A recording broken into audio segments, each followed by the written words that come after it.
The ancient Egyptians took extreme measures to preserve their dead.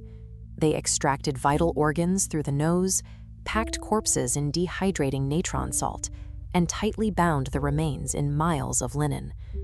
But this process was entirely secondary to human biology. For the priests executing the ritual, they were participating in an act of divine cosplay, attempting to recreate a singular ancient miracle. According to their theology, long before mortal pharaohs, Egypt experienced a golden age.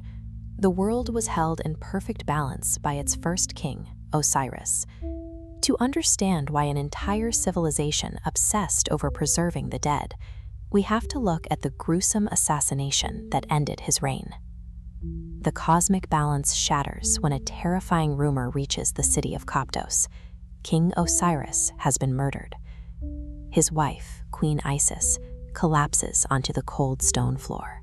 In her grief, she shears off her radiant hair and casts aside her exquisite garments for heavy black robes, actively surrendering her royal identity to the sorrow.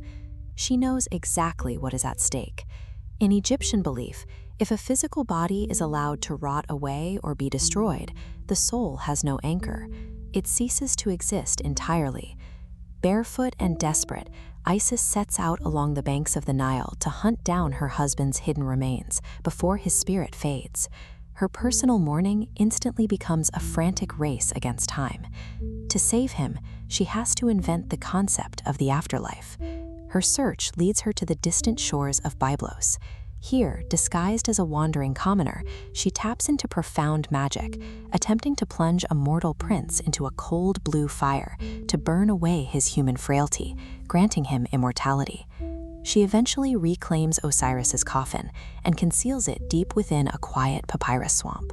But under the glow of a full moon, the beast of chaos, Seth, detects the scent of his brother's blood. Pacing quickens. A single death is insufficient for Seth. Driven by deep jealousy, he hacks the corpse into 14 distinct pieces to guarantee permanent destruction. He violently throws these fragments to the far corners of the Egyptian empire, confident they can never be recovered and reassembled. Yet, this ultimate act of sabotage lays the physical foundation for the empire's sacred geography. Joined by her sister Nephthys, Isis scours the land and successfully gathers 13 of the grisly fragments. But the final piece, the phallus, is gone forever, swallowed by a fish in the deep waters of the Nile. Without all the original parts, nature dictates the body is ruined. Isis refuses to accept defeat. Channeling divine power, she forges a gleaming golden replacement to artificially complete the god's physical form. The deities Anubis and Thoth descend to assist in the operation. They carefully cleanse the mangled flesh with sacred oils, carving protective incantations over the corpse. Finally, they take layers of exceptionally fine cloth and meticulously wrap the remains. They bind the shattered pieces tightly together, using physical tension to force the broken limbs back into a unified whole. This sequence of events is the literal invention of mummification. It is a precise, mechanical ritual designed to triumph over total annihilation. The magic holds long enough for an impossible conception. From this reconstructed corpse, Isis conceives an heir, Horus, securing the continuation of the divine royal bloodline. But cosmic balance exacts a heavy toll. Because Osiris lost an original piece of himself to the river, he is permanently barred from returning to the sunlit world of the living. Instead, he descends into the dark expanse of the Duat to rule the underworld.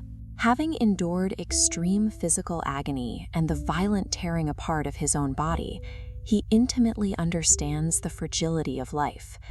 This shared suffering makes him an ideal, merciful judge for mortal souls.